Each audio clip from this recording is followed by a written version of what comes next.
If you're a small creator and thinking about starting your own YouTube channel, let me tell you how YouTube has already changed our lives with only 151 subscribers and how it can change yours too. Let's talk about it.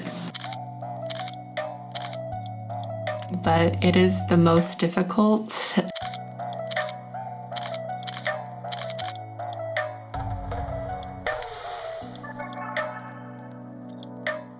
I'll start by admitting that this video was not easy to make. To make this video, I needed to accept a sense of vulnerability in order to share the ups and the downs, the good and the bad about our YouTube journey so far. We've faced many barriers and roadblocks along the way, but we're happy to share that it's all been worth it. So let's talk about the reasons that make this so difficult and 9 valuable lessons that we've learned that we hope are helpful for you in your journey. Lesson number 1, do hard things. Arguably, one of the most difficult things about recording for a YouTube video is talking into a camera. It's not natural and it feels really awkward to be talking into a lens, but really it's going to take practice. The more you do it, the more easy it'll feel for you and that awkwardness will go away.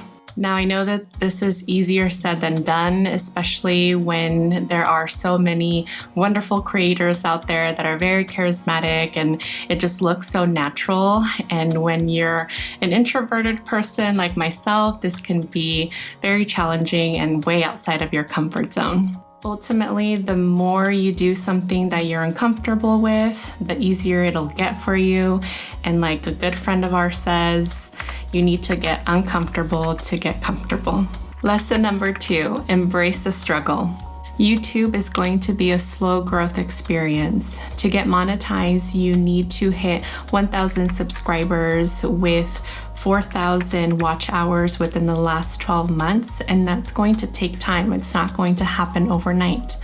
And the best way to do that is to be consistent on your YouTube channel. And that consistency is going to look different for everyone. Part of growing slow is learning how to manage all aspects of YouTube, such as idea generation, script writing, filming, editing. There's really a lot that goes into YouTube, and it takes a while to get good at these things. This lesson is very similar to the first one, but focuses on the process, not the destination. Don't forget to enjoy the journey on the way to your destination. Lesson number 3, practice your communication. Making YouTube videos requires effective communication that's engaging for your viewers. And these skills are important in everyday life outside of YouTube.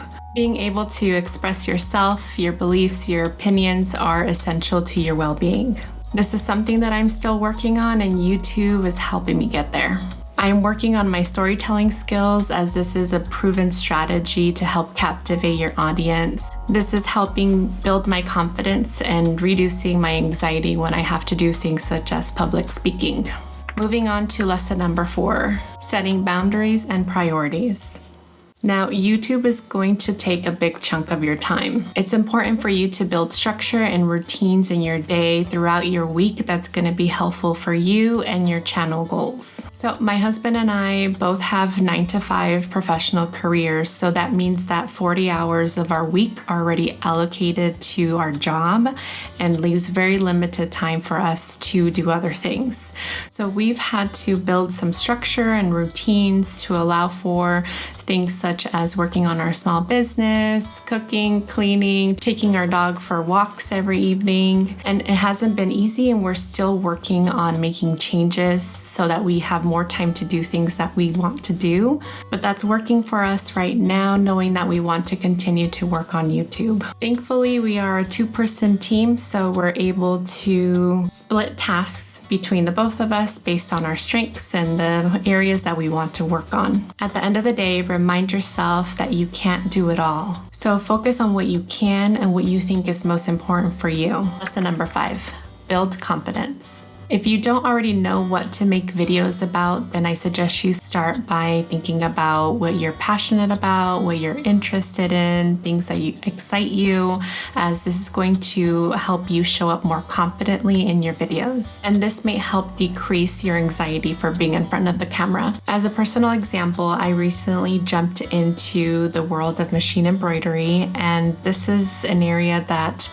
I don't have a lot of knowledge or experience in, but it's very interesting for me, and so interesting that I'm willing to do research, watch videos, take courses to learn and struggle through that learning experience, all in an effort to be better at machine embroidery. Moving on to lesson number 6, allow space for creativity.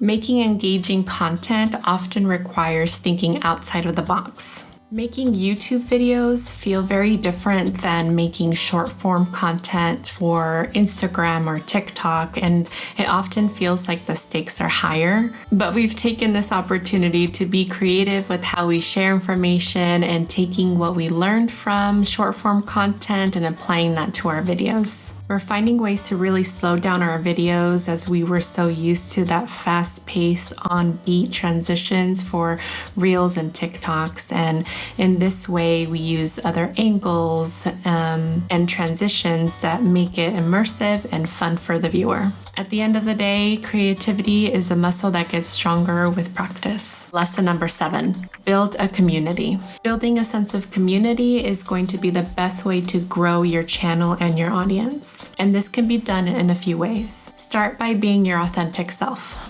Don't try copying another creator or their style. You can certainly take some inspiration from them, but ultimately you need to show up as you. Next, share your experience and be transparent. Your experience is unique and it can be very valuable for someone watching, and it can also help you stand out. In our example, we are small business owners that started like so many others during the height of the pandemic. And here's what makes us unique.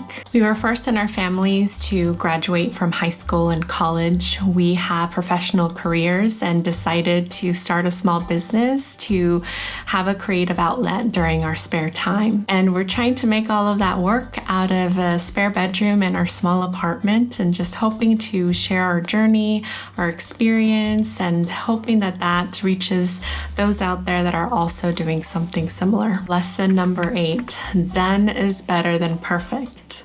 This one sounds really easy, but it is the most difficult. And as a perfectionist like myself, I can't tell you how difficult this one is for me. I'm constantly trying to make something better or fixing something or thinking that it's not perfect. And I often hyper-focus on the little things when in the grand scheme of things, it really doesn't matter. You can easily take hours and hours trying to edit a video, perfecting it, having multiple takes while filming, and really it's only going to add more frustration because you're never going to get it perfect. Reminding myself that done is better than perfect reinforces the idea that I can take what I'm learning from this video to make the next one better, instead of trying to make this one perfect.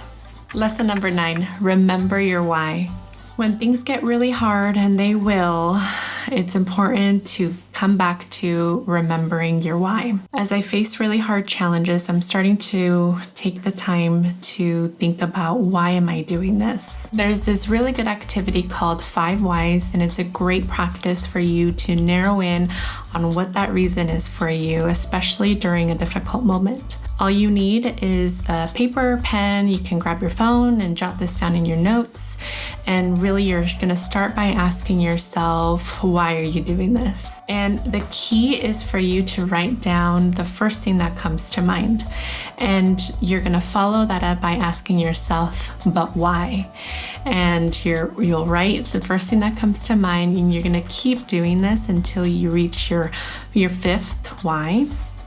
By that point, you will have narrowed it down and been very specific, identified your reason, your why, that will help you keep moving forward. This answer that you write down after diving 5 whys deep is the core of why you're doing what you're doing, and it should be your guiding star when things get really hard. We hope that learning these lessons from us will help you on your creative journey, whether that's starting a YouTube channel or any other endeavor you are pursuing. If you were to have asked us what YouTube can do for us a few months ago, these lessons would not have come to mind. But I guess that is what growth is. Now, if you want to learn how to get started with machine embroidery and make designs such as this one I'm wearing right now, then I highly suggest that you check out this video where I talk about how to embroider like a pro. See you there. Alone? No, I'm not alone. Arguably. Oh, jeez. Do not include that one. Okay. You're recording all of this, but I need to cool down. This is nice and cold. Okay. Decrease your